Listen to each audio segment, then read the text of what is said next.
Hello dear students, आप लोग कैसे हैं? उम्मीद है कि आप लोग अच्छे ही होंगे और आप लोग की पढ़ाई बढ़िया ही चल रही होगी। देखिएगा, जस्ट हम लोग पिछला लेक्चर में 12 क्लास के रे ऑप्टिक्स में हम लोग बहुत सारा वीवीआई टॉपिक पढ़ लिए थे, जैसे कि लेंस पावर क्या है, लेंस फॉर्मूला क्या है, बहुत सारा चीज हम लोग पढ़ लिए थे। आज के टॉपिक में हम लोग का बहुत इंपॉर्टेंट टॉपिक है जो आपके बोर्ड की एग्जाम में आने ही वाला है। इसमें दो गो टॉपिक, सारे टॉपिकों में दो गो टॉपिक है जो आपके बोर्ड के लिए बहुत इंपॉर्टेंट है और वीवीआई है। तो इसमें ऑब्जेक्टिव क्वेश्चन दो चार को बहुत इंपॉर्टेंट है जिसको हम लोग लास्ट में पढ़ेंगे, और प्लस में इसमें 5 नंबर क्वेश्चन दो को है जो आपके बोर्ड के लिए वीवीआई रहेगा, मतलब एक साल के लिए वीवीआई रहेगा। आज का टॉपिक हम लोग का देखिएगा मेरे, जिसको हिंदी में पढ़ते हैं मेरी मरीचिका।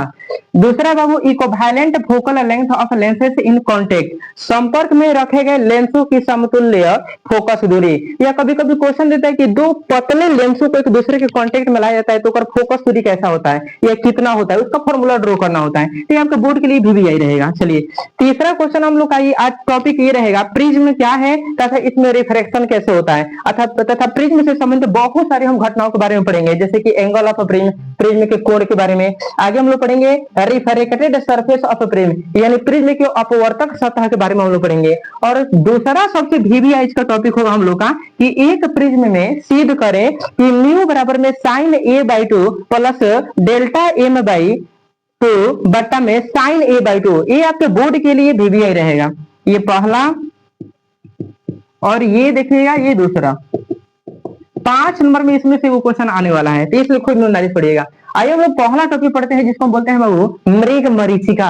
इसको इंग्लिश में पढ़ते हैं मीरेज। आप लोग देखिएगा, प्रकाश के अपवर्तन के चलते जैसे ही प्रकाश माध्यम बदलता है, मतलब कि सघन माध्यम से विरल माध्यम जाए या विरल माध्यम से सघन माध्यम में जाए, तो जब विरल माध्यम से सघन माध्यम में जाता है तो वह अविलंब की ओर मुड़ जाता है, और जैसे ही सघन माध्यम से विरल माध्यम की ओर जाता है तो अविलंब काफी दूर चला जाता है। यह प्रकाश के अपवर्तन के चलते होता है। वैसे ही जैसे ही गर्मी के दिन आएगा तो देखिएगा रोड पर ना, रोड पर जैसा पूरा कतरा लगा रहता है, कुछ लगता है कतरा, कोलतार बोला जाता है, पूरा कतरा लगा रहता है। या आप मरुस्थल में चलिएगा ना तो धूप बहुत ताजा निकला रहेगा, तो जो पूरा बालू होता है ना मरुस्थल पूरा तरह से चमकने लगता है, चमचम चमकता है। ओकरा में अगर आप उस रास्ते से पर गुजरिएगा ना, तो मान लीजिए आप उस रास्ते से गुजर रहे हैं और ये रास्ता है, मान लीजिए मरुस्थल है या रोड है जहाँ पर कोलतार लगाया गया है, कतरा लगाया गया है। अब मान लेते हैं हाल फिलहाल में नया रोड बना है, पूरा कतरा सुकरा में पूरा कतरा उकरा ऊपर लगाया गया है। अगर आप इस पर हो करके गुजरिएगा ना तो सूर्य का प्रकाश जैसे ही आपके बॉडी पर पड़ेगा ना,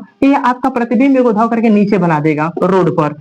आपका प्रतिबिंब ना एकदम हूबहू आपका प्रतिबिंब नीचे बना देगा। तो गर्मी के दिनों में चाहे वह रेगिस्तान में जाइए और चाहे कोलतार लगे हुए सड़क पर चलिए, तो सूर्य का प्रकाश जैसे आपके बॉडी पर पड़ेगा तो आपका हूबहू प्रतिबिंब ना रोड पर, कोलतार लगे रोड पर या मरुस्थल के जमीन पर बन जाता है। तो इस घटना को मृग मरीचिका कहा जाता है। कुछ बोलते हैं मृग मरीचिका कहते हैं। ये प्रकाश के अपवर्तन की घटना के कारण होता है। याद रखिएगा, गर्मी के दिनों में या गर्मी के दिनों में कोलतार लगे सड़कों पर या रेगिस्तान में जब आप लोग जाइएगा, आपके शरीर पर जैसे ही सूर्य का प्रकाश पड़ेगा तो आपका प्रतिबिंब ना उस रेगिस्तान के बालू पर या कोलतार लगे सड़क पर बना देगा। इस घटना को मृग मरीचिका कहा जाएगा। कुछ कहा जाएगा बाबू, मृग मरीचिका। आइए थोड़ा हम लोग इसमें चलते हैं, संपर्क में रखे गए लेंसों के समतुल्य फोकस दूरी। अब दो को आप लेंस ले लीजिए, दोनों के एक दूसरे के संपर्क में रख दीजिए, चाहे दोनों अवतल लेंस हो चाहे दोनों उत्तल लेंस हो, या एगो अवतल दूसरा उत्तल हो या एगो उत्तल दूसरा अवतल हो। इस तरह से 4 वैरायटी आप लेंसों को एक दूसरे के संपर्क में रख सकते हैं। इसका आप फोकस दूरी निकाल सकते हैं। तो आइए पहले हम लोग ना दो को ले लेते हैं और दो को लेंस में दोनों सेम लेंस ले लेते हैं, चाहे दोनों आपका अवतल लेंस हो और चाहे दोनों आपका उत्तल लेंस हो। तो चलते चलते ये कौन सा लेंस है बाबू, ये कौन सा लेंस है? अरे उत्तल लेंस है। एक से सटा के और लेंस रख देते हैं, अभी तो उत्तल लेंस हो गया। तो जब दो लेंस एक दूसरे के साथ सटा कर रख देता है, संपर्क में रख देता है, तो इसका फोकस दूरी कैसे निकाला जाता है वही हम लोग चल रहे हैं निकालने के लिए। तो ध्यान दीजिए, इसके लिए फिगर बनाना पड़ेगा। आइए फिगर बनाया जाए।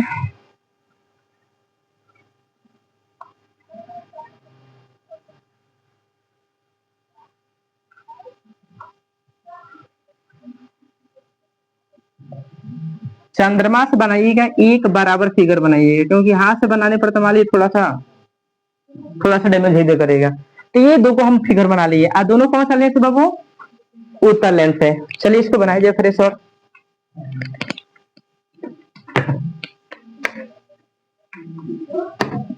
ये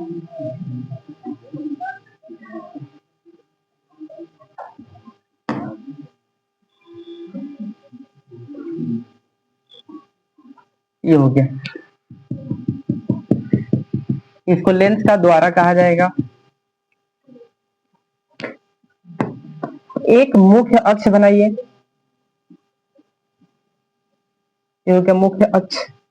बाबू इसमें दो गो लेंस है या दोनों आप जानते हैं उत्तल लेंस है, और उत्तल लेंस को इंग्लिश में क्या कहा जाता है बताइए। पहले वाले लेंस को बोलते हैं L1 और दूसरे को बोलेंगे L2। उत्तल लेंस को कॉन्वेक्स लेंस कहा जाएगा। कौन कहा जाएगा सर? Convex lens. ये दो लेंस ले लिए हैं L1 और दूसरे कौन से ले लिए हैं L2। अब इमेजिंग करिए कोई वस्तु अनंत पर हो और उस वस्तु से प्रकाश की किरणें आ रही हो, लेंस पर सबसे पहले पड़ेगा। अब देखिएगा वस्तु को हम यहाँ पर ले करके अब प्रकाश की किरणों को गुजारे तो बात वही है, या हम यहाँ से इसको प्रकाश की किरणों को ऐसे गुजारे बात वही है। तो इसमें ना थोड़ा हम लोग अलग करने वाले हैं, बात वही रहेगा लेकिन थोड़ा डिजाइन फिगर बनाया जाएगा। तो एक अनंत से प्रकाश की किरणों को सबसे पहले हम लोग इस लेंस के अपवर्तक सतह पर हम लोग गुजारते हैं, यहाँ पर पड़ा। तो मान लेते हैं बाबू यहाँ पर वस्तु है, जहां से एक जा रहा है वहां पर वस्तु, इमेजिंग करिए, महसूस करिए। प्रकाश की किरणें गया, प्रकाश की किरणें गया, ये हो गया लेंस। लेंस को अपवर्तक सतह पर पड़ा। अब एक से सटा करके दो लेंस रखा गया है, तो दूसरा लेंस में जैसे ही प्रकाश की किरणें पहुंचेगा तो वह देखिएगा अपवर्तित हो जाएगा, क्योंकि माध्यम बदल गया। प्रकाश आ रहा था विरल माध्यम से, और लेंस जानते हैं आप लोग कौन सा माध्यम है? सावधान माध्यम है। जैसे ही प्रकाश की किरण यहाँ पर आएगा तो आप जानते हैं सबसे पहले वह मुख्य फोकस एफ से होकर के गुजरेगा। कहां से गुजरेगा बाबू? मुख्य फोकस एफ से होकर के गुजरेगा। ठीक है, अब सीधी सी बात है, ये मुख्य फोकस एफ से होकर गुजरेगा, लेकिन अगर इसको हम ना डैश डैश से मिला दे, जैसे मान लीजिए कि यहाँ पर है, इमेजिंग कर लीजिए, अगर इसको हम डैश डैश से मिला दे सीधा रेखा, क्योंकि आप जानते हैं प्रकाश हमेशा सीधा रेखा में चलता है, अगर इसको हम डैश डैश से मिला दें, इमेजिंग करिए, महसूस करिए, हम डैश डैश से मिला दें, प्रकाश कितना आया और ऐसे चला गया। ठीक है, तो ये दो जगह मिल रहा है, यहाँ पर मिला तो ये सीधी सी बात है, यहाँ पर मिला तो ये हो गया आप लोग का मुख्य फोकस एफ। कौन सी हो गया सर? मुख्य फोकस एफ हो गया। ये प्रकाश की किरणें गया ऐसे, और प्लस में ये मुख्य फोकस से एफ से होकर के गुजर गया। तो बाबू वस्तु यहाँ पर है ना, वस्तु यहाँ पर, और जब वस्तु यहाँ पर है तो इस लेंस की वस्तु जो दूरी होगा वह यू हो जाएगा। कौन सी हो जाएगा सर? यू। वस्तु दूरी क्या हो जाएगा? यू हो जाएगा। अब मान लीजिए इस लेंस का प्रतिबिंब यहाँ पर बन रहा है, एफ पर बन रहा है, तो सीधी। अच्छा बताइए, उत्तल लेंस है तो उत्तल लेंस में वस्तु का प्रतिबिंब एफ पर बन रहा है, तो वस्तु कहाँ पर है? वस्तु कहाँ पर है? अनंत पर है, सीधी बात है। तो चलिए यहाँ पे, यहाँ से इसके प्रतिबिंब को हम ले लेते हैं बाबू, प्रतिबिंब दूरी को हम ले लेते हैं, ये प्रतिबिंब दूरी हो गया, और इसको हम ले लेते हैं भी। कौन सी लेते हैं बाबू? भी। यहाँ पर अब इमेजिंग कर लीजिए, एक और नकली है, देखिए यहाँ पर वस्तु का वास्तविक प्रतिबिंब हो रहा है, अगर हम डायरेक्ट ऐसे मिला दिए तो यहाँ पर वस्तु का काल्पनिक प्रतिबिंब हो रहा है। कौन प्रतिबिंब बाबू? काल्पनिक प्रतिबिंब। तो यहाँ से जैसे हम यहाँ से इसको मिलाएंगे ऐसे, जैसे आप इसको मिलाइएगा इधर, तो यहाँ पर ये वस्तु का काल्पनिक प्रतिबिंब बन गया, एक रकम मान लेंगे भी, ये भी वस्तु का काल्पनिक प्रतिबिंब है। दोनों तो प्रतिबिंब की दूरी ही है, लेकिन एगो हम कहेंगे यहाँ पर वास्तविक प्रतिबिंब, एगो कौन सी कहेंगे? काल्पनिक प्रतिबिंब। दो हो गया। अब इमेजिंग कर लीजिएगा सर, ये थोड़ा ध्यान दीजिएगा, पता है आपको ये जितना दूरी पर ये वस्तु ना, ये प्रकाशीय केंद्र यहाँ पर, इसका प्रकाशीय केंद्र हम ओ ले लेते हैं, और इसका प्रकाशीय केंद्र को हम ओ डैश ले लेते हैं। ठीक है, याद रहेगा। ठीक है, यहाँ पर इस बिंदु को ना कुछ नाम दे दीजिए। चलिए इसका नाम यहाँ पर ओ वस्तु ऑब्जेक्ट है, और यहाँ पर इमेज बन रहा है, तो इसका नाम हम आई रख देते हैं, चाहे इसका नाम कुछ रख दीजिए, चलिए इसका नाम हम ए रख देते हैं। ठीक है, कोई दिक्कत नहीं उसे। बहुत ध्यान दीजिएगा, एक दो लेंस को एक दूसरे के साथ कनेक्ट कर दिया गया है, जोड़ दिया गया है, और जैसे ही प्रकाश की किरणें इस लेंस पर पड़ती तो अपवर्तित होकर के दूसरे का लेंस में पहुंचेगी, और इससे अपवर्तित होकर मुख्य फोकस से होकर गुजरेगी जहां पर वस्तु का प्रतिबिंब बनता है। तो इस लेंस से वस्तु जो होता है वह यू दूरी पर रखा गया है, और इस लेंस से जहां पर वस्तु का प्रतिबिंब बन रहा है वो मान लेते हैं भी दूरी पर है। किस दूरी पर? भी, क्योंकि आप जानते हैं प्रतिबिंब दूरी को किससे सूचित किया जाता है? डी से, और वस्तु दूरी को किससे सूचित करते हैं? यू से। अब हमको लेंस फॉर्मूला का यूज करके हमको ना दोनों लेंसों को एक दूसरे से कनेक्ट कर दिया जाता है, फोकल लेंथ क्या होगा ये हम लोग को देखना है। तो बाबू लेंथ फॉर्मूला हम लोग का होता था, याद है आप लोग को?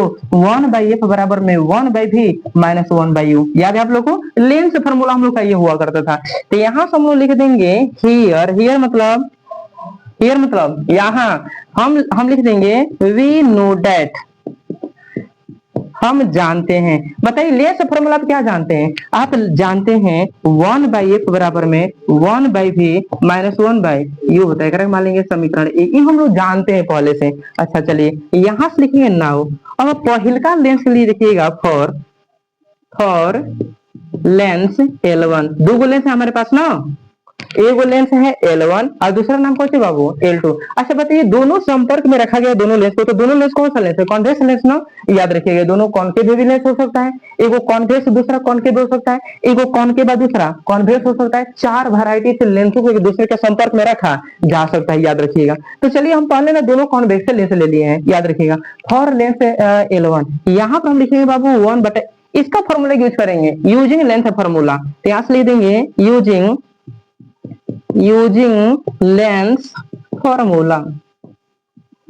लेंस फॉर्मूला का यूज कर लीजिए, तो यहाँ पर जैसे ही लेंस फॉर्मूला का यूज करिएगा तो यहाँ पर फॉर्मूला जाएगा 1/f1 बराबर में 1/v1 माइनस के 1/u।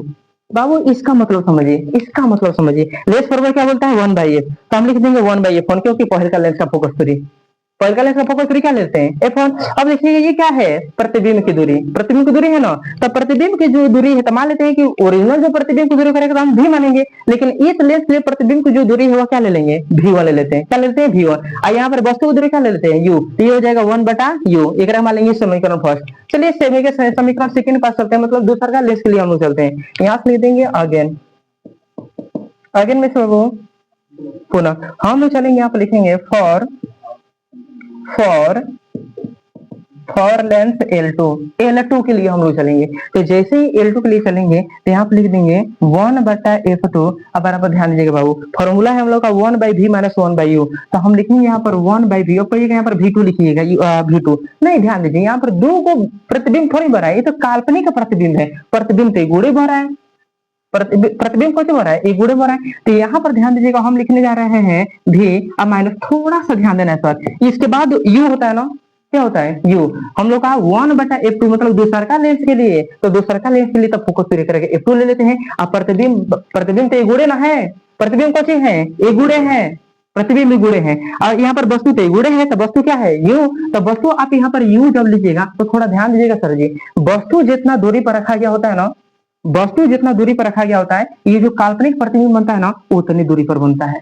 कितना दूरी पर? उतनी दूरी पर जितना वस्तु रखा गया होता है। वस्तु को अगर लेंस मान लेते हैं 5 सेंटीमीटर की दूरी पर रखा गया है, तो जो काल्पनिक प्रतिबिंब बना रहा है ना वह 5 सेंटीमीटर की दूरी पर बनता है। तो यू क्या है? वस्तु दूरी। तो वस्तु की दूरी की जगह पर हम यहाँ पर एक स्टेप 1/f2 बराबर में 1/v भी मतलब प्रतिबिंब की दूरी माइनस के, चूंकि यहाँ पर लिख दीजिएगा, चूंकि यहाँ पर जो वस्तु दूरी है ना वह यह जो काल्पनिक प्रतिबिंब बनता है ना बाबू, ये इसके बराबर होता है, याद रखिएगा। काल्पनिक जो प्रतिबिंब बनता है वो इसके क्या होता है? बराबर होता है। तो हम 1/, यहाँ पर क्या लिख सकते हैं?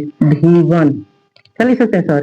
v1। फिर से हमने फॉर्मूला ड्रॉ किया है दूसरा का लेंस के लिए, और दूसरा का लेंस के लिए फॉर्मूला क्या होता है? यहाँ पर ध्यान दीजिए 1/f2 लेंस फॉर्मूला है ना, है 1/a बराबर 1/v माइनस 1/u। तो दूसरा का लेंस के लिए सारा काम हो रहा है, तो इसलिए हम क्या लिखेंगे? 1/f2। और यहाँ पर फॉर्मूला क्या होता है? 1/v minus 1/u। किस से? लेंस फॉर्मूला से। अब हम अभी बोले हैं कि जब दो लेंसों को एक दूसरे के साथ कनेक्ट कर दिया जाता है, संपर्क में रखा जाता है, तो याद रखिए पहलका लेंस की जो पहलका लेंस से जितना दूरी पर वस्तु रखा जाता है, काल्पनिक प्रतिबिंब उतने दूरी पर बनता है। यह जो वस्तु की जो दूरी है यह इसके काल्पनिक प्रतिबिंब के बराबर होता है। यहाँ पर क्वेश्चन में लिख दिए ताकि आप लोग फ्यूचर में ना भूलें। बात समझ में आगो? अभी क्या हो गया? 1/v माइनस 1/v1, ये हो गया समीकरण 2। अब देखिए दोनों को कनेक्टेड किया गया ना, कनेक्टेड मतलब जोड़ा गया है, दूसरे को जोड़ेगा, तो जोड़ा गया तो दोनों का फोकस दूरी हम लोग को निकालना है, तो दोनों को फोकस दूरी कैसे कर देंगे? जोड़ देंगे, तभी ना कनेक्टेड निकलेगा। ठीक है, तो इन दोनों को हम जोड़ने जा रहे हैं, ध्यान दीजिएगा। यहाँ से लिख देंगे नाउ मीन्स, अब यहाँ से लिख देंगे इक्वेशन फर्स्ट प्लस क्या कर देंगे बाबू? Equation second. ना समझिएगा तो जस्ट पूछिएगा। यहाँ पे लिख देते हैं बाबू 1/f1, यहाँ पे लिख देते हैं बाबू 1/f2। क्यों? समीकरण ए का समीकरण 2 को जोड़ना है, तो पहले लेफ्ट वाला को लेफ्ट वाला में जोड़ेंगे, राइट वाले को राइट वाले में जोड़ेंगे। ये क्या बता दीजिए? 1/v1 माइनस 1/u है ना, सेकेंड बता दीजिए। जोड़ना है ना, प्लस 1/v माइनस के 1/v1 लिख सकते हैं। आप देखिए ये खत्म हो रहा है, खत्म हो गया ना? ठीक है, जैसे खत्म हो गया तो 1/f1 प्लस क्या हो गया बाबू? 1/f2। पहले v वाले के लिख ले, बाद कौन सी लिख ले? u। तो यहाँ पर देखिएगा 1/v माइनस 1/बाबू u। क्या हम 1/v-1/u की जगह पर हम समीकरण ए से हम 1/f रख सकते हैं? रख सकते हैं ना। ठीक है, तो यहाँ पर हम लिख देंगे 1/f1 प्लस 1/f2 बराबर 1/f। तो क्या सीखने को मिला? ये सीखने को मिला कि जब दो लेंसों को एक दूसरे के साथ कनेक्ट कर दिया जाता है तो दोनों लेंसों की जो फोकस दूरी होती है वह जोड़ने पर जो वैल्यू आता है यह जोड़े हुए लेंस का फोकस दूरी होता है। जब इन दोनों के लेंसों को जोड़ेंगे तो एक लेंस कहलाएगा ना, कौन सा कहलाएगा? एक लेंस कहलाएगा। तो जोड़े हुए लेंस का अगर फोकस दूरी निकालना है तो पहला लेंस का फोकस दूरी और दूसरा लेंस का फोकस दूरी का योग होता है, व्युत्क्रम का योग। समझ में आ गया? ठीक है, अब इसको थोड़ा हम आगे और बढ़ाने वाले हैं, ध्यान दीजिएगा बाबू। एक एलसीएम ले लीजिए। तो जैसे ही अगर एलसीएम ले लीजिएगा तो यहाँ पर बताइएगा सर जी F1 और F2 का एलसीएम बताइए ना। F1 into F2, clear? F1 से F1 खत्म, F2 में एक से गुना करिए कितना हो जाएगा? F2 छोटा भी करिए क्योंकि आप जानते हैं फोकस दूरी है, ठीक ना। F2 से F2 खत्म, एक में जब F1 से गुना करिए कितना हो जाएगा? F1 बराबर क्या हो गया बाबू? 1/f। तो इसके फॉर्मूला को ना हम यहाँ पे लिख देते हैं, जगह रही है, ध्यान दीजिएगा। ठीक है, यहाँ पे फॉर्मूला हम लोग का आ गया 1/f बराबर में, बोलिए F1, हाँ कौन पे ले सकते हैं? F1 प्लस में F2 बटा में बाबू F1 इंटू के F2 सजा के लिख दिए हैं। समझ में आया? ये जो फॉर्मूला आया बाबू आपके बोर्ड के लिए, इस साल के बोर्ड के लिए भी यही रहेगा। चलिए याद रहेगा। ये क्या निकाले हम लोग? समतुल्य फोकस दूरी। जब दो लेंसों को एक दूसरे के साथ कौन सी कर दिएगा? जोड़ दीजिएगा। अब थोड़ा ये हम लोग महसूस करें, ये आपके बोर्ड के लिए भी यही रहेगा। अंडरलाइन कर देते हैं और टिक लगाते हैं डबल। अगर मान लीजिए पहले वाला जो लेंस है, ये तो दोनों हम कॉन्वेक्स लेंस लिए है ना। कौन सा लेंस है? Convex lens. अगर मान लीजिए दोनों कॉन्वेक्स लेंस के ऊपर दोनों कॉनकेव लेंस हो जाता, कौन लेंस होता बाबू? कॉनकेव लेंस होता। तो आप जानते हैं कि कॉनकेव जो लेंस होता है फोकस दूरी ऋणात्मक हो जाती है, तो यहाँ पर चिन्ह आकर के बदल जाएगा जोड़ते समय। यहाँ तक हम लोग पहुंचे हैं, यहाँ तक पहुंचे हैं। तो ये भी हम लोग का एक फॉर्मूला ही हो गया, ये भी हम लोग का एक फॉर्मूला हो गया। याद रखिएगा ऑब्जेक्टिव क्वेश्चन के लिए ये हम लोग का एक फॉर्मूला हो गया। ठीक है, चलिए थोड़ा सा और आगे हम लोग बढ़ते हैं। इतना समझ में आ गया आप लोगों को? आया ना समझ में? ठीक है, इसको इरेज कर दें, याद रखिएगा। ठीक है, ठीक है। तो देखिए बाबू हम लोग का मेन फॉर्मूला क्या आ गया? 1/f बराबर में F1 प्लस F2 बटा में F1 इंटू F2। यहाँ तक समझ में आ गया होगा? ठीक है, नहीं समझ में तो जस्ट बताइए। तो यहाँ पर 1/f बराबर में F1 प्लस F2 भाई क्या हो गया? F1 into F2। ये बोर्ड में 5 नंबर में, कौन नंबर में? 5 नंबर में, ये साल के लिए भी आई। आगे देखिएगा। अब चलते हैं हम लोग सर थोड़ा प्रिज्म की ओर चलते हैं बाबू। अगर इसमें थोड़ा और आगे बढ़िएगा, इसको मिटाने जा रहे हैं।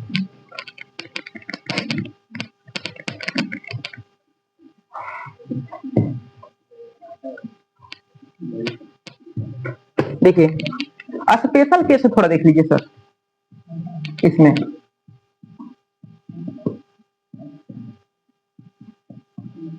स्पेशल केसेस, स्पेशल केस कई को बन सकता है जब दोनों कॉनकेव लेंस हो, जब दोनों कॉन्वेक्स लेंस हो। एगो कॉनकेव है दूसरा कॉन्वेक्स, एगो कॉन्वेक्स है दूसरा कॉनकेव। जैसे जैसे कहेगा ना तो फोकस दूरी आप देख लीजिएगा कि क्या होती है, धनात्मक की ऋणात्मक। आई वाला फॉर्मूला था ना 1/a बराबर 1/f1 प्लस 1/f2, ये था ना। यहाँ से बनाना चालू कर दीजिएगा। जैसे कह देगा कि एगो कॉनकेव है, एगो दूसरा क्या है? कॉन्वेक्स है। तो पहला कॉनकेव है, दूसरा कॉन्वेक्स है। तो कॉनकेव मतलब अवतल लेंस देख लीजिएगा, फोकस दूरी धनात्मक की ऋणात्मक, आयकर फोकस दूरी ऋणात्मक की धनात्मक। एक बार धनात्मक ऋणात्मक होते हैं, यहाँ पर चिन्ह लगा दिएगा तब एलसीएम लेकर के रूप में आ जाएगा। समझ में आ रही बातें? ठीक है, आराम से बना सकते हैं। आइए देखिएगा सर स्पेशल केस में अगर मान लीजिए एकरा में हम दो लेंस कनेक्ट किए हैं, अगर मान लेते हैं एकरा में एन लेंस कनेक्टेड हो। एन लेंस का मतलब होता है एक और लेंस जोड़ दीजिए। चलिए एक और लेंस जोड़ देते हैं। ऐसे बाबू बहुत सारा लेंस अगर एक दूसरे के साथ कौन से कर दिया जाए? ऐड कर दिया जाए, बहुत सारा लेंस कनेक्टेड कर दिया जाए, तब क्या होगा? तो ध्यान दीजिएगा, यहाँ पर पहला case if nth lenses are connected, लिख देते हैं, connected to each other। यदि इन लेंसों को एक दूसरे से कौन कर दिया जाए? कनेक्ट कर दिया जाए, तो अब बताइए ना, तब फोकस दूरी क्या हो जाएगा? सारे लेंसों को जोड़ने पर। तो यहाँ पर आप लिख दीजिएगा। अब आप फॉर्मूला जानते थे ना, क्योंकि 1/f बराबर में 1/f1 प्लस 1/f2। तो जब बहुत सारा लेंस को एक दूसरे के साथ जोड़ दिएगा तो प्लस में 1/f3 प्लस में 1/f4 plus dash plus 1/fn लिख सकते हैं ना बाबू? ठीक है, तो ये फॉर्मूला हो गया, याद रखिएगा इसको। थोड़ा सा ध्यान दीजिएगा सर जी। आप जानते हैं, चूंकि आप जानते हैं लेंस पावर का फॉर्मूला होता है P बराबर 1/f होता है ना। अगर कहीं मान लेते हैं, अगर कहीं लिखा हो 1/f1 तो अगर हम ना लिख देंगे 1/p1, लिख देंगे।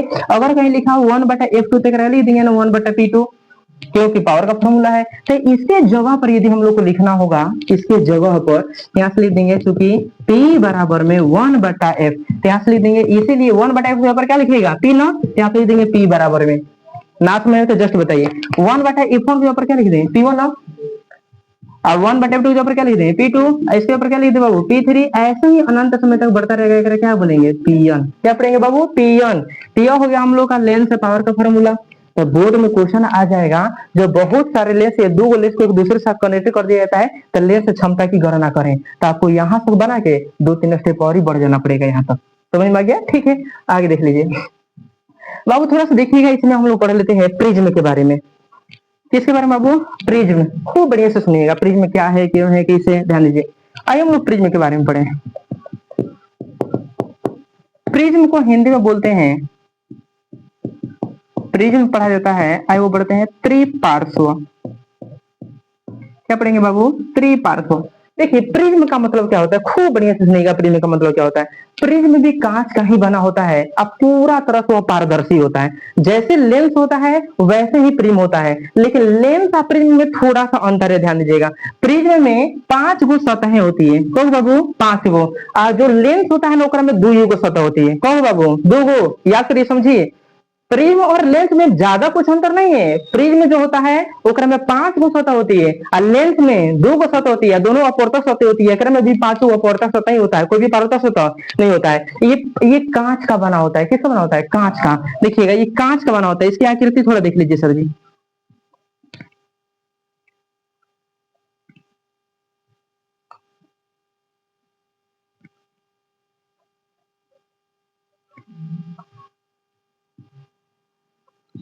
आप लोग इसको स्केल का यूज करके बनाइएगा, ठीक है। अब यहाँ पर ना बाबू एक हम डायरेक्ट मिला देते हैं, इमेजिंग करिए, इसको बहुत इच्छा है कि एक नाम दे दें, जैसे ए, इसका नाम देते हैं बी, सी, डी, ई, इसका नाम देते हैं सी, एफ, और इसका नाम देते हैं भाई एफ, देने से बढ़िया एक नाम दे दीजिए पी, और एक नाम कौन सी दे दीजिए क्यू, अच्छा लगेगा बोलने में, पी क्यू। बाबू प्रिज्म जो होता है ना एक में 5 गो सतह होती है, रट्टा मार लीजिए। प्रिज्म में कौन सतह बाबू? 5 गो सतह होती है, सरफेस का गो। एक और पहले गुण देख लीजिए, प्रिज्म जो होता है यह सबसे पहले की कांच का बना होता है, किसका बाबू? कांच का। दूसरा देखिएगा, प्रिज्म जो होता है ना पूरा तरह से पारदर्शी होता है, क्या होता है बाबू? पारदर्शी, एक बोलते हैं ट्रांसपेरेंट, पूरा पारदर्शी होता है।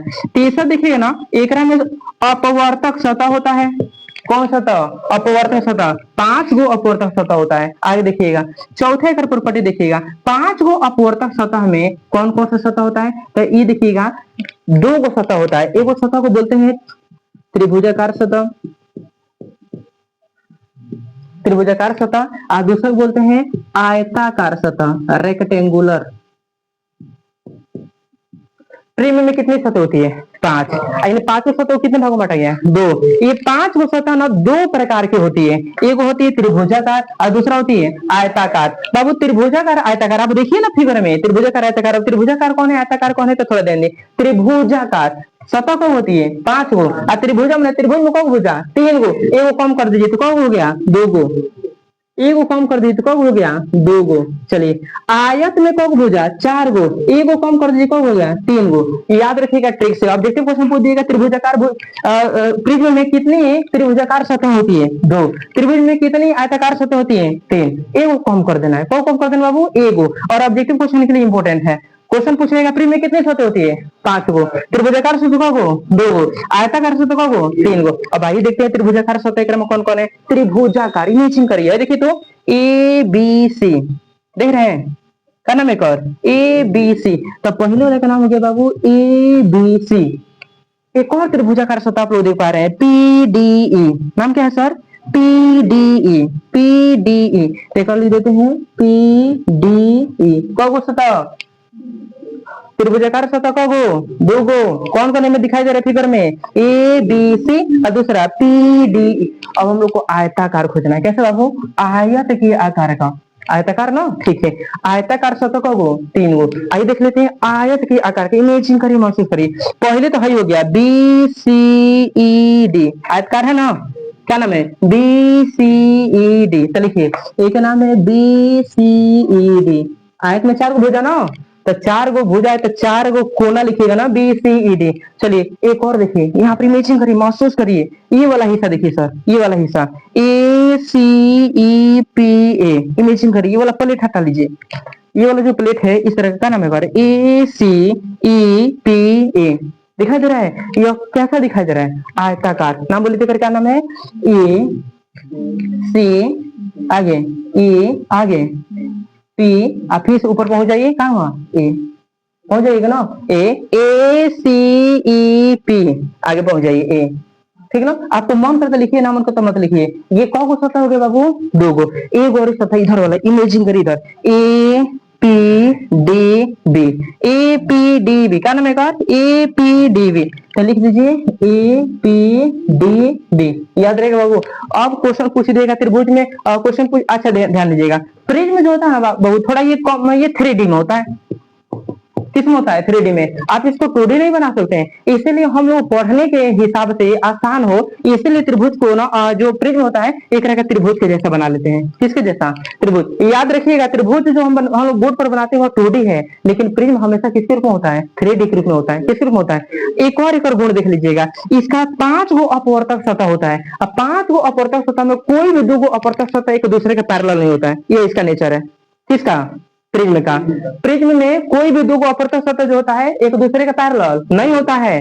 प्रिज्म किसे कहा जाएगा बाबू, तो परिभाषा ऐसे लिखिएगा कि कांच का बना हुआ, किसका बना हुआ, कांच का बना हुआ एक ऐसा पारदर्शी माध्यम जहां में कोई भी 2 गो सतह एक दूसरे के समानांतर नहीं होता है, उसे प्रिज्म कहा जाता है। कौन से कहा जाता है, प्रिज्म। फिर से कांच का बना हुआ एक ऐसा पारदर्शी माध्यम जिसका कोई भी 2 गो सतह एक दूसरे के समानांतर नहीं होता है, कौन सा सतह, अपवर्तक सतह, ओकरा कौन सी कहा जाएगा, प्रिज्म कहा जाएगा। प्रिज्म में 5 सतह होती है, 2 सतह त्रिभुजाकार होती है और 3 सतह आयताकार होती है, याद रहेगा। देख लीजिए यहाँ पर बाबू, ध्यान देना है, प्रिज्म में कोनो 2 गो अपवर्तक सतह जहां पर मिलती है, कौ गो अपवर्तक सतह होता है, 5 गो, तो कोनो 2 गो अपवर्तक सतह जहां पर मिलती है प्रिज्म में, इस कोण को हम एंगल ऑफ प्रिज्म बोलते हैं, प्रिज्म का कोण। क्या पढ़ेंगे सर उसको, एंगल ऑफ प्रिज्म, प्रिज्म का कोण। तो इस तरह से बताइए यहाँ पर प्रिज्म कोण किसे कहा जाएगा, तो याद रखिएगा प्रिज्म में कोई 2 अपवर्तक सतह जहां पर मिलती है इसके बीच के झुकाव को प्रिज्म का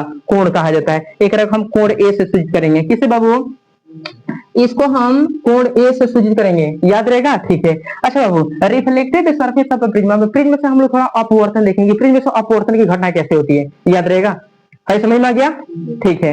तो मिटा दे, ठीक है, हो गया, ठीक है। तो हम लोग इसमें से ऑब्जेक्टिव क्वेश्चन बहुत ज्यादा छाने हैं, जैसे प्रिज्म में कौन सतह, अपवर्तक सतह, परिवर्तक सतह, अपवर्तक सतह, तब अपवर्तक सतह संख्या कौ गो, 5 गो, कौ गो अपवर्तक सतह।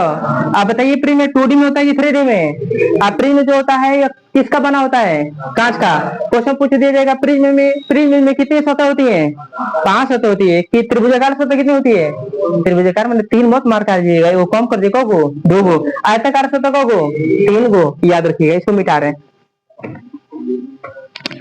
याद रखिएगा प्रिज्म सबसे पहले 1665 ईस्वी में न्यूटन के द्वारा बनाया गया था।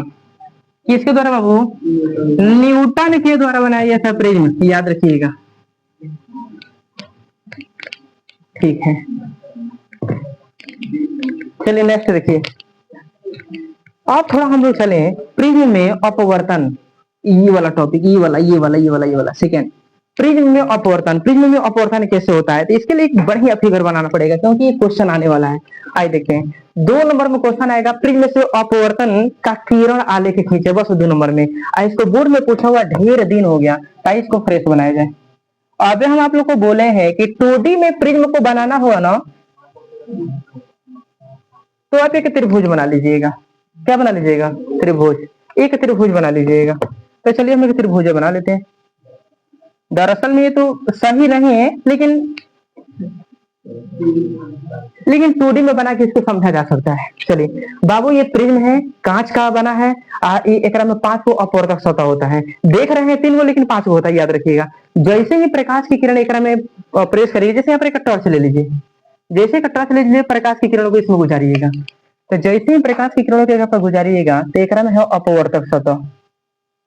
कौन सा था बाबू? अपवर्तक सतह। प्रकाश की किरणें गई और जाने के बाद से आप लोग जानते हैं यह कांच का बना हुआ है, ये विरल माध्यम है, ये सघन माध्यम है। इससे प्रकाश की किरणें अभिलंब की ओर कौन सी जाती है? मुड़ जाती है। याद रखिएगा, जब प्रकाश की किरण विरल माध्यम से सघन माध्यम पहुंचता है तो प्रकाश की किरणें प्रिज्म में ना आधार की ओर झुक जाती है। किधर झुक जाती है? आधार की ओर। याद कर लीजिए, किधर? आधार की ओर। ओकरा में अवजी ऑप्शन दे रहेगा, लेकिन एक ऑप्शन रहेगा आधार की ओर मुड़ जाती है, तो आधार की ओर मुड़ जाती है। तो चलिए एक दरअसल में जाएगी सीधा। आप जानते हैं प्रकाश हमेशा सीधा रेखा में गमन करता है, या न्यूटन बोला था इसको सीधा चला जाना चाहिए था, इसको सीधा चला जाना चाहिए था, लेकिन दरअसल में माध्यम बदल गया। वह विरल माध्यम से आ रहा था प्रकाश, अब किस माध्यम में पहुंचा है?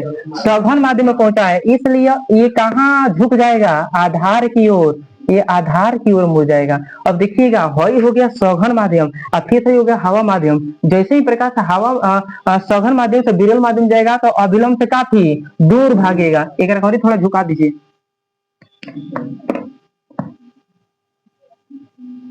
आधार की ओर झुक जाना चाहिए। देखिए आधार की ओर झुका हुआ है। जैसे ही ये सघन माध्यम से बाहर निकलेगा तो एक पूरा फिर से विरल माध्यम में मिल जाएगा, इसलिए अभिलंब से काफी दूर भागेगा। अब एक पर हम लोग ना लंब डाल देंगे बाबू। लंब इसलिए ताकि हम लोग को आपतन कोण, अपवर्तन कोण के बारे में पता चले, तो इसलिए हम कौन सी डाल देंगे? लंब। यहाँ पर हम डाल देते हैं लंब। अब चूंकि लंब है तो इसलिए डायरेक्ट मिला दीजिए। चलिए इस पर भी आप लंब डाल दीजिए। ये हो गया बाबू लंब, ये लंब हो गया। एक के भी आप डायरेक्ट मिला दीजिए। ठीक है, हो गया बाबू। जब प्रकाश की किरणें सघन माध्यम से विरल माध्यम में निकली तो इसको सीधा चला जाना चाहिए था। कैसे चला जाना चाहिए था? सीधा। लेकिन क्या सीधा गया? नहीं, यह सीधा नहीं गया, यह अभिलंब से काफी दूर भाग गया। ये अभिलंब से काफी दूर निकल गया। इमेजिंग करिए, महसूस करिए। अब यहाँ पर ध्यान देना है बाबू, प्रकाश की किरणें यहाँ से गई, यहाँ से आधार की ओर मुड़ गई, फिर से ये भाग गई दूर, अभिलंब काफी दूर भाग गई। एक सीधा जाना चाहिए था, लेकिन ये सीधा नहीं गई। मिटा दीजिए, ठीक है, इतना मिटा दीजिए, कोई काम नहीं है। अब आप जानते हैं बाबू, यह प्रिज्म है। आप प्रिज्म है तो एक नाम देते हैं ए, एक नाम बी, इसका नाम सी। ये नॉर्मल लेते का नाम एन, यहाँ पर क्या डाल देते हैं? N dash. इसका भी नाम देते हैं एन, इसका नाम क्या डाल देते हैं? N dash. ये क्या है सर? ये प्रिज्म है। क्या है सर? प्रिज्म। जैसे ही प्रकाश की किरणें प्रवेश करेगा तो आप जानते हैं भाई पहला माध्यम हो गया। कौन माध्यम? पहला। ये कौन सा माध्यम है बाबू? दूसरा माध्यम हो गया। अब बताइए, माध्यम बदल जाने से प्रकाश का अपवर्तन हो जाता है। विरल माध्यम था, अब कौन सा माध्यम हो गया? सघन माध्यम हो गया। तो प्रकाश विरल माध्यम से सघन माध्यम होता है तो अभिलंब की ओर मुड़ जाता है। और बताइए, ये रहा अभिलंब, ये रहा आपतित किरण, और अभिलंब और आपतित किरण के बीच में जो कोण बनता है बाबू, एक हम आपतन कोण बोलते हैं। कौन बोलते हैं? जैसे प्रकाश की किरणें प्रिज्म में प्रवेश की, अपवर्तन हो गया। कौन घटना? अपवर्तन। तो अपवर्तन हो गया तो यह किरण अपवर्तित किरण कहलाएगी। कौन सी कहलाएगी? अपवर्तित किरण। और अपवर्तित किरण और अभिलंब के बीच में जो कोण बनेगा एक हम अपवर्तन कोण कहेंगे। कौन सी पढ़ेंगे? इंग्लिश में अगर रिफ्लेक्टेड रे पढ़ते हैं, इसलिए आर से करते हैं, आप लोग जानते भी है। अब प्रकाश की किरण जैसे यहाँ पर आएगी तो ये अभिलंब से काफी दूर भागेगी, तो इस किरण को हम निर्गत किरण कहते हैं। क्या बोलते हैं बाबू? निर्गत किरण और अभिलंब के बीच में जो कोण बनता है ना बाबू, एक निर्गत कोण पढ़ेंगे। क्या पढ़ेंगे?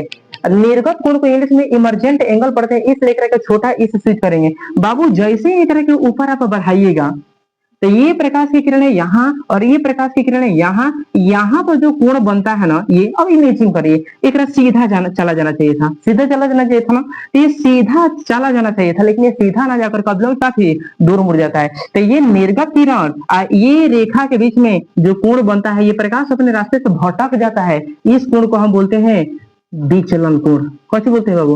विचलित हो जाता है। यह ऐसे जाना चाहिए था, लेकिन यहाँ से होकर के ऐसे भाग गया। अब आप कहिएगा प्रकाश से इधर जा रहा था, तो बताइए हई या हैकरा बीच में जो कोण बना है, ये भी तो विचलन कोण है। बात सही है, यह भी क्या है? विचलन कोण है बीच में, यह भी विचलन कोण है। प्रकाश अपने रास्ते से विचलित हो गया। अब एक नाम हम देते हैं, इमेजिन करिए, इस जगह का नाम देते हैं ए, इसका नाम देते हैं कौन सी बाबू? बी, यहाँ पर नाम देते हैं कौन सी? सी, ये क्या नाम हो गया बाबू? डी हो गया। 2 नंबर का क्वेश्चन पूछाता है प्रिज्म से प्रकाश के अपवर्तन का किरण आलेख खींचे। तो एक प्रिज्म बना दीजिएगा, प्रकाश की किरणों को लेकर जाइएगा, आधार की ओर मुड़कर अभिलंब से काफी दूर लेकर चल दीजिएगा, कोण दर्शा दीजिएगा, ये कोण दर्शा दीजिएगा, लिख दीजिएगा आई आपतन कोण है, आर अपवर्तन कोण है, ए निर्गत कोण है, ये विचलन कोण है। बस इतना लिख दीजिएगा तो 2 नंबर क्लियर हो जाएगा। कौन नंबर बाबू? 2 गो। बोर्ड में खाली इतना क्वेश्चन आता है प्रिज्म से अपवर्तन के किरण आलेख खींचे, खाली इतना बना दीजिएगा तो 2 नंबर आपका क्लियर हो जाएगा। अब थोड़ा सा ध्यान देना है, थोड़ा सा यहाँ पर थोड़ा देखिएगा, यहाँ पर कुछ एक्सपेरिमेंटल कॉन्सेप्ट लिखने जा रहे हैं।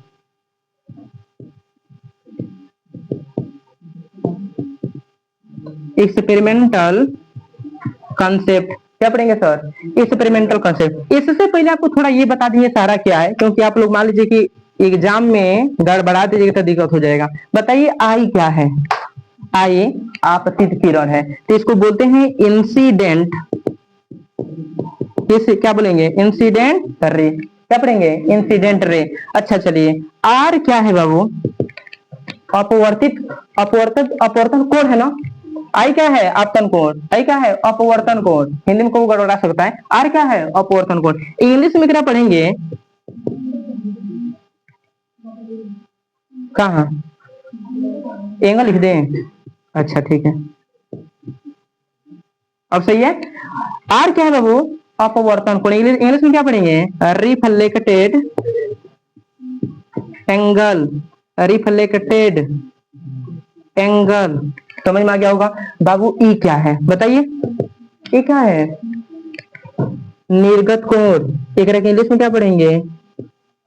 इमरजेंट एंगल, निर्गत कोण। डेल्टा क्या है? Deviation angle, deviation angle. प्रकाश को जिस रास्ते से होकर के जाना चाहिए था उस रास्ते से नहीं होकर गया, वह क्या हो गया? विचलित हो गया। जितना कोण से वह विचलित हुआ उस कोण को विचलन कोण कहा जाता है। कौन सी बोलते हैं बाबू? विचलन कोण, डेविएशन एंगल। एक रहेगा डेल्टा से सूचित करेंगे। किसे बाबू? डेल्टा। एक रहेगा पढ़िएगा, क्या पढ़िएगा इसको? डेल्टा। क्या पढ़ेंगे सर? डेल्टा। याद रखिएगा डेल्टा पढ़ेंगे बाबू। अगर हम पूछते हैं ए बी क्या है तो क्या बताइएगा? ए बी आपतित किरण ना, तो इंग्लिश में क्या कहेंगे? Incident ray. समझ में आ गया? ठीक है। अच्छा हम कहते हैं बीसी क्या है? बीसी क्या है? अपवर्तित किरण ना, इंग्लिश में क्या पढ़ेंगे? करेंगे रिफ्रैक्टेड रे। अगर हम पूछते बाबू सीडी क्या है, क्या पढ़िएगा? एक रकम हम पढ़ेंगे निर्गत किरण। क्या पढ़ेंगे सर? इंग्लिश में क्या पढ़ेंगे? Emergent ray. समझ में आ रहा है? नहीं समझ में तो जस्ट बताइए। ये समझ में आ गया होगा? ठीक है, आगे देखिएगा। ठीक है, समझ में आया? थोड़ा सा और आगे हम लोग देखते हैं बाबू। नोट ए में ही हो गया। नोट बी थोड़ा देखिएगा, एग्जाम में ये लिखना जरूरी नहीं है। नोट बी, नोट ए खाली लिखिएगा, बी लिखना जरूरी नहीं है। बी आप लोग के लिए यहां पर कुछ आपको एक्सपेरिमेंटल कॉन्सेप्ट बता रहे हैं जो ऑब्जेक्टिव क्वेश्चन के लिए इंपॉर्टेंट है। ऑब्जेक्टिव क्वेश्चन के लिए बहुत इंपॉर्टेंट है, याद रखिएगा बाबू। अगर हम कहीं ए लिख दें तो ए मतलब प्रिज्म का कोण, ए मतलब प्रिज्म का कोण। अब प्रिज्म का जो कोण होता है ना, यहाँ पर देखिएगा, ये अभिलंब है, ये क्या है? अपवर्तित किरण है। तो अपवर्तित किरण और अभिलंब के बीच में जो कोण बनता है वो बोलते हैं? अपवर्तन कोण बोलते हैं। फिर से यह भी अपवर्तित किरण है, ये अभिलंब है, तो यहाँ भी एक अपवर्तन कोण बन गया ना। कौन कोण? अपवर्तन कोण। देख रहा में 2 गो अपवर्तन कोण बन गया बाबू। कब बाबू? 2 गो। तो याद रखिएगा प्रिज्म का जो कोण होता है दोनों अपवर्तन कोण को जोड़ने पर आ जाता है। क्या बोले हम? क्या बोले? प्रिज्म का कोण निकालना हो तो दोनों अपवर्तन कोण को जोड़ दीजिए, निकल जाएगा। अगर ये 45 है, ये 45 है, तो 90 तक चेक करिएगा तो प्रिज्म का कोण 90 डिग्री पर होगा। कितना डिग्री पर बाबू? 90 डिग्री पर। यह एक्सपेरिमेंटल कांसेप्ट ध्यान दीजिएगा। आगे बाबू डेल्टा, डेल्टा मतलब डेविएशन एंगल। डेल्टा आप प्लस में याद रखिएगा प्रिज्म का कोण, डेविएशन एंगल और एंगल ऑफ प्रिज्म, इन दोनों को जोड़िएगा तो पता है क्या आएगा? इमरजेंट एंगल प्लस में इंसिडेंट एंगल। ये दोनों को जोड़ने पर जो आएगा ना, इसके बराबर होता है। ये एक्सपेरिमेंटल है, आपको याद रखना है, ठीक ना। चलिए, कौन? डेविएशन एंगल और प्रिज्म का एंगल जोड़िएगा तो यह आपतन कोण और अपवर्तन कोण के बराबर होता है, याद रहेगा। ठीक है, ये 2 ऑब्जेक्टिव क्वेश्चन रहेगा। इमरजेंट इमरजेंट एंगल के लिए ई और आपतन कोण के लिए आई। ठीक है, ठीक है, ठीक है, लिखे डेल्टा प्लस ए बराबर ई प्लस आई। समझ में? ऑब्जेक्टिव क्वेश्चन में पूछ दिया जाएगा, ध्यान दीजिए, ऑब्जेक्टिव क्वेश्चन पूछ दिया जाएगा कि जब प्रकाश की किरण को किसी प्रिज्म में होकर के गुजारा जाता है, यदि पहला अपवर्तन जो कोण है वह 30 डिग्री पर है और दूसरा जो अपवर्तन कोण है वह 60 डिग्री पर है, तो क्वेश्चन पूछ देगा तब प्रिज्म का कोण कितना डिग्री का है, तो 90 डिग्री का। कितना डिग्री बाबू? 90 डिग्री। Objective question. अगला देखिएगा, क्वेश्चन कह दिया जाएगा यदि किसी प्रिज्म में डेविएशन एंगल 30 डिग्री हो। अच्छा, प्रिज्म का जो एंगल है वह 60 डिग्री है। ठीक है, अगर कह देगा एकरा में निर्गत जो कोण है अगर वह 45 डिग्री होगा तो आपतन कोण कितना होगा? सीधी सी बात है। तो बाबू ये जो वैल्यू डाटा दिया गया है इसमें हम रख देंगे डेल्टा प्लस ए। डेल्टा कितना बाबू? 30 प्लस में ए कितना? 60 बराबर में ई प्लस ए कितना? 45। आई हमको निकालना है, तो 60 कितना? 90 ना। अब कितना? 45 प्लस आई घटा दीजिए, तो आई कितना हो जाएगा बाबू? 45। आपतन कोण कितना हो जाएगा प्रिज्म का? 45 डिग्री हो जाएगा। तो न्यूमेरिकल बेस कभी कभी क्वेश्चन घुमा फिर के देगा, तो इसलिए याद रखिएगा, याद रहेगा। ठीक है, समझ में आया? ठीक है, आगे बढ़ते हैं बाबू। अब थोड़ा हम लोग चलते हैं इसको ड्रॉ करने, मेगा स्टार है बोर्ड के लिए, याद रहेगा। ठीक है, अब हम चलते हैं ये फॉर ए प्रिज्म। जब भी ये क्वेश्चन कहेगा ड्रॉ करने के लिए, सिद्ध करने के लिए, तब पहले फिगर बनाइएगा तब जाकर के इसको ड्रॉ करिएगा, याद रहेगा। ठीक है, फॉर ए प्रिज्म क्या सिद्ध करना है? एक प्रिज्म के लिए आपको क्या सिद्ध करना है? आपको सिद्ध करना है न्यू बराबर में साइन, यहाँ पर ए प्लस में डेल्टा एम। एम का मतलब मीडियम, मीडियम बदल रहा है ना, m1 m2। ए मतलब मीडियम, ए माने ए मतलब ए इधर लिखा है। ए क्या है? प्रिज्म का कोण। बटन में क्या लिख दो? दो बटन में बताइए क्या है सर? साइन ए बाई 2, याद रहेगा। इसको हम लोग चल रहे हैं सिद्ध करने। ये इस एग्जाम के लिए क्या रहेगा आप लोग के लिए? VVI रहेगा। चलिए ध्यान दीजिएगा बाबू, ध्यान दीजिएगा। यहाँ पर हम लोग इसको सिद्ध करें, यहाँ से पहले आपको फिगर बना देना है, उसके बाद आपको सिद्ध करना है। ठीक है, चलिए यहाँ पर हम लिखेंगे हियर मीन्स यहाँ वी नो दैट।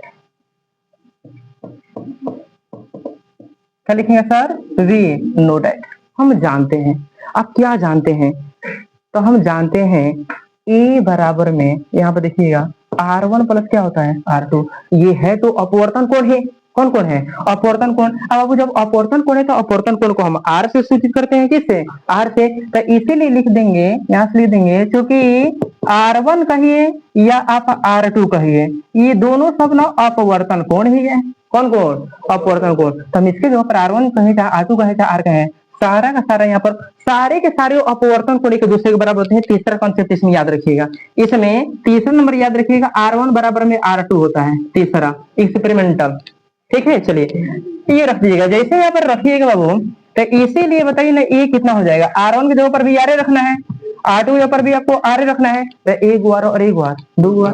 तो यहाँ से हो जाएगा बाबू ए बराबर में 2R। क्या हो जाएगा? 2R। R का हमको वैल्यू निकालना है, क्यों? आप पता चल जाएगा। R के लिए कितना हो जाएगा? a by 2। एक मान लेते हैं समीकरण फर्स्ट। ये स्टेप समझ में आया? नहीं समझ तो जस्ट बताइए। चलिए आगे देखिएगा, यहाँ पे लिखेंगे सर जी अगेन। अगेन मतलब पुनः।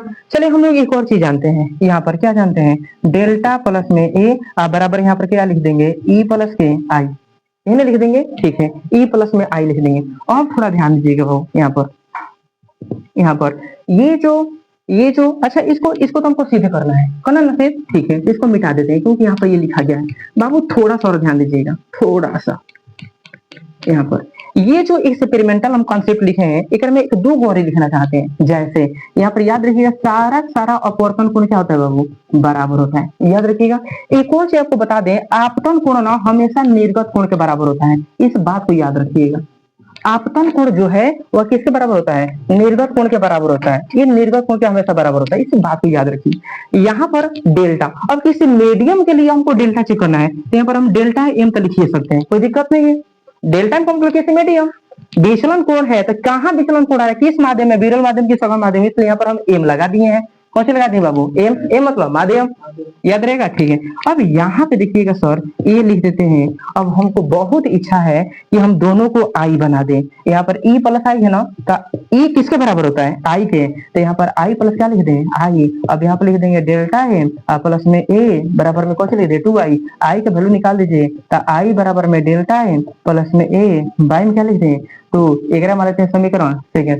ए बराबर एक्सपेरिमेंटली जब प्रकाश की किरण को किसी प्रिज्म से होकर के गुजारा जाता है, तो आपतन कोण निर्गत कोण के हमेशा बराबर होता है। प्रिज्म में सारे अपवर्तन कोण एक दूसरे के बराबर होते हैं, याद रखिएगा। दोनों अपवर्तन कोण को जोड़िएगा तो प्रिज्म कोण के बराबर होगा। ऊपर क्या लिखे हैं? Experimental concept. अच्छा, एक और चीज, जो विचलन कोण होता है जब एक प्रिज्म कोण में जोड़िएगा तो हमेशा निर्गत कोण और आपतन कोण के बराबर होगा। मतलब आप इसको ऐसे बोल सकते हैं, विचलन कोण और प्रिज्म का कोण जो होता है दो आपतन कोण के बराबर होता है। कौन आपतन कोण? दो, या दो निर्गत कोण के बराबर होता है, याद रहेगा।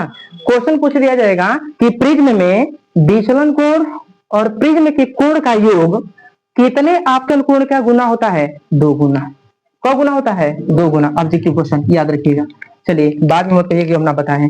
ये 2 गोलाई समझ में आया? हमारा लक्ष्य क्या है पता है क्या है?